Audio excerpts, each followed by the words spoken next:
AJSU party ने झारखंड में रोजगार और शिक्षा को लेकर हेमंत सरकार से कई सवाल किए हैं। पार्टी के केंद्रीय महासचिव संजय मेहता ने कहा कि राज्य सरकार सरकारी पदों पर नियुक्ति में लेट लतीफी कर रही है। नियुक्ति करनी हो या रिजल्ट निकालना हो, हर काम अदालत के फटकार के बाद हो रहा है। राज्य में 9 साल से जेटेट की परीक्षा नहीं हुई है। नौकरी के नाम पर सरकार युवाओं को ठग रही है। सरकार के सभी विभाग में आउटसोर्सिंग एजेंसियों के जरिए मनमाने तरीके से नियुक्ति हो रही है। आरक्षण रोस्टर का भी पालन नहीं किया जा रहा। देखते हैं, चाहे वो सहायक आचार्य हो, चाहे वो संविदा की नियुक्ति हो, चाहे आउटसोर्सिंग की नियुक्ति हो, चाहे जेएसएससी की नियुक्ति हो, चाहे जेपीएससी की नियुक्ति हो, उस पर सरकार हर जगह लेट लतीफी कर रही है और कोई भी काम सरकार अपने विवेक से नहीं कर रही है। सरकार हर काम को हाईकोर्ट के फटकार के बाद कर रही है। इससे यह प्रतीत होता है कि सरकार अपने कर्तव्यों से भटक गई है और सरकार अपने लोकतांत्रिक कर्तव्यों का पालन नहीं कर रही। आखिर क्यों हर मुद्दे और मसले को लेकर के हाईकोर्ट जाना पड़ रहा है? आज झारखंड के जो बेरोजगार नौजवान हैं, उन बेरोजगार नौजवानों को लेकर के सरकार की गंभीरता नहीं है।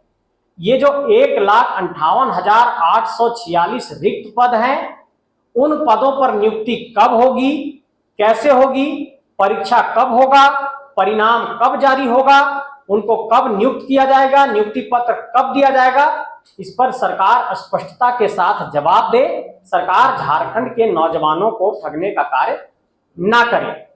एक बड़ा सवाल झारखंड के अंदर आउटसोर्सिंग में 75% रिजर्वेशन को लेकर के है और निजी क्षेत्र में 75% रिजर्वेशन को लेकर के है।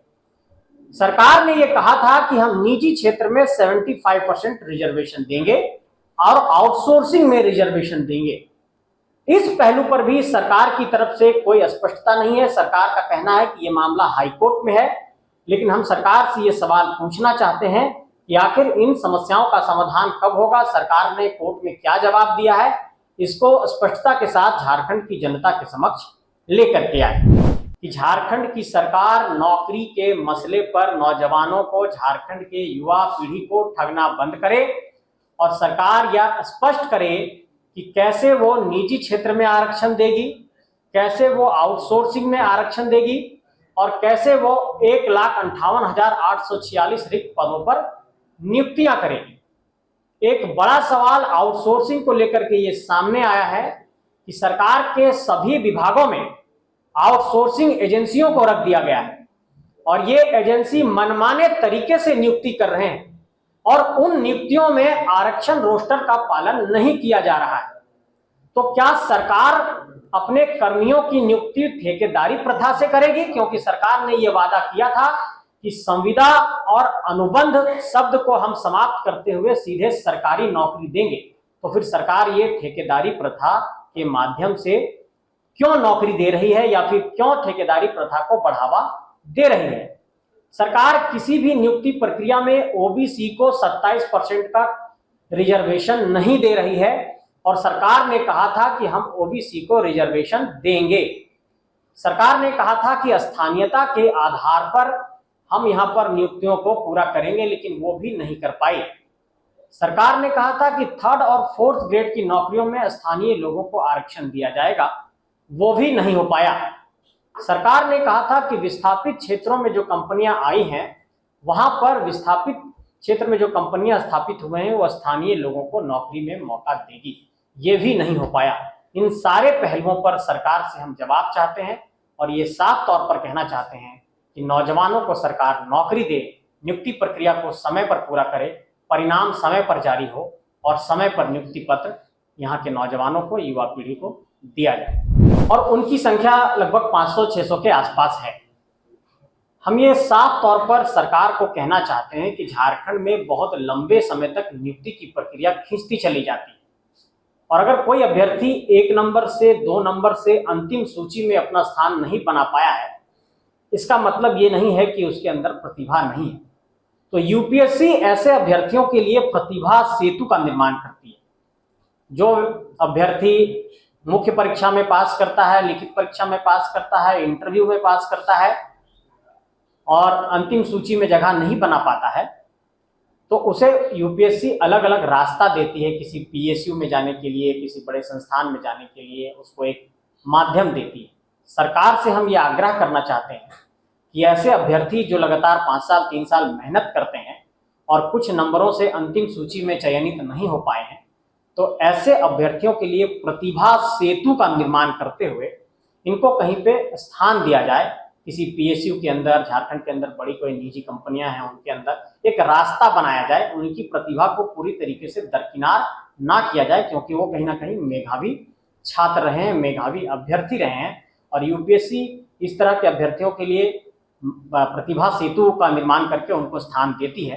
तो जेपीएससी के अभ्यर्थियों को भी इस तरीके से प्रतिभा सेतु का निर्माण करते हुए उनको एक रास्ता दिया जाए, ये हम सरकार को एक आग्रह करना चाहते हैं। झारखंड की सरकार नौकरी के मसले पर श्वेत पत्र जारी करे, क्योंकि यहाँ के नौजवान परेशान हो चुके हैं। जेटेट की परीक्षा अब तक नहीं हो पाई है। झारखंड शिक्षक पात्रता परीक्षा 2016 के बाद झारखंड के अंदर अब तक नहीं हुई है। सरकार से यह सवाल पूछना चाहते हैं कि शिक्षा विभाग में जो रिक्तियां हैं, उन रिक्तियों में जब नई नियुक्तियां अब आएगी, ये 26,001 पदों को भर लेने के बाद, तो वहां पर अभ्यर्थी कैसे सम्मिलित होंगे उस नियुक्ति की प्रक्रिया में। जिन लोगों ने शिक्षक प्रशिक्षण पूरा कर लिया है और आप जेटेट पूरा नहीं करा रहे हैं, तो वो कैसे नियुक्ति प्रक्रिया में शामिल होंगे। 9 सालों से जेटेट का आयोजन नहीं किया जाना यहाँ के नौजवानों की प्रतिभा का एक तरीके से दोहन है, उनका कत्ल है, उनकी प्रतिभा को दफन किया जा रहा है। तो सरकार से ये आग्रह है कि जेटेट का आयोजन समय से कराएं। सरकार ने जेट का नोटिफिकेशन निकाला है, झारखंड पात्रता परीक्षा का। झारखंड पात्रता परीक्षा में कई ऐसे सब्जेक्ट को शामिल किया गया है, जैसे स्पेनिश है, जर्मन है, जिन विषयों की पढ़ाई झारखंड के अंदर नहीं होती। अगर इसको शामिल किया, इस पर हमारी कोई बहुत विशेष आपत्ति नहीं है, लेकिन जिन विषयों की पढ़ाई झारखंड के अंदर होती है, माइक्रोबायोलॉजी, बायोटेक्नोलॉजी, फाइन आर्ट्स, ऐसे जो तमाम सब्जेक्ट हैं, फिजिकल एजुकेशन, इसको झारखंड पात्रता परीक्षा के नोटिफिकेशन में शामिल नहीं किया गया है।